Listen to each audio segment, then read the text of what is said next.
Depuis 2 ans, la coopération entre la Chine et le Burundi a été élevée au rang de partenariat stratégique global. Plusieurs projets d'infrastructure sont en cours de réalisation, notamment la réhabilitation, l'extension et la modernisation de l'aéroport international Melchior Ndadaye de Bujumbura. Le secteur de l'énergie bénéficie ces derniers jours d'appui significatifs de la Chine qui affirme son engagement aux côtés du Burundi sur la voie d'un développement intégral et durable. La Chine est toujours prête à renforcer la synergie de son 15e plan quinquennal avec la vision Burundi, pays émergent en 2040 et pays développé en 2060, afin de promouvoir la modernisation et le bien-être des peuples des deux pays. Le projet de lampadaire solaire que nous célébrons ensemble ce soir revêt une signification tout particulière de transition et de continuité.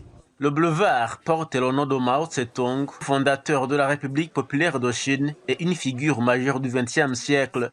Au total, 101 lampadaires solaires ont été installés sur une distance de plus d'1 kilomètre. Le choix du lieu et de son appellation n'est pas le fruit du hasard, mais une décision délibérée et hautement symbolique, inspirée par l'état actuel de la coopération entre la Chine et le Burundi, selon les autorités provinciales de Bujumbura.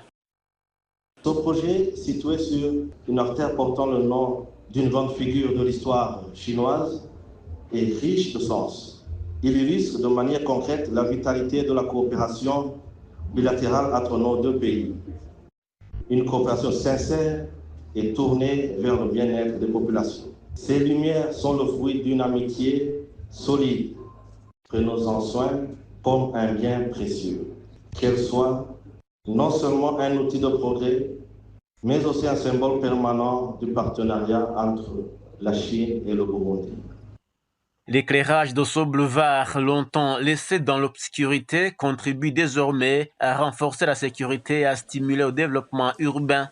Il s'inscrit aux côtés d'autres projets issus d'une coopération sino-burundaise en constante progression depuis l'établissement des relations diplomatiques entre les deux pays en 1963. Depuis 2 ans, ces relations ont été portées à un niveau supérieur, celui d'un partenariat stratégique et global, avec des appuis multisectoriels visibles sur le terrain. La République populaire de Chine accompagne le Burundi dans plusieurs secteurs clés de développement, notamment l'énergie, la santé, l'agriculture, l'éducation et la culture. Les réalisations concrètes issues de cette coopération témoignent d'un partenariat sincère, orienté vers l'amélioration durable des conditions de vie de la population burundaise. Le secteur de l'énergie figure parmi les principaux bénéficiaires des appuis chinois au Burundi depuis plusieurs décennies, aux côtés d'autres projets en cours d'exécution, notamment dans le domaine des infrastructures. Le Burundi met en œuvre une stratégie visant l'accès universel à l'énergie d'ici à 2030. Environ 9 millions de Burundais devraient en bénéficier, avec pour objectif de porter le taux d'accès à l'électricité à plus de 70% de la population.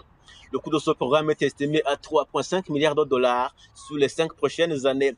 Au cours de cette soirée, le Burundi a sollicité l'appui de la Chine dans le cadre de la coopération bilatérale pour contribuer à la réalisation de ce méga-projet. Antedite Stene Lagira, CGTN français, Bujumbura, Burundi.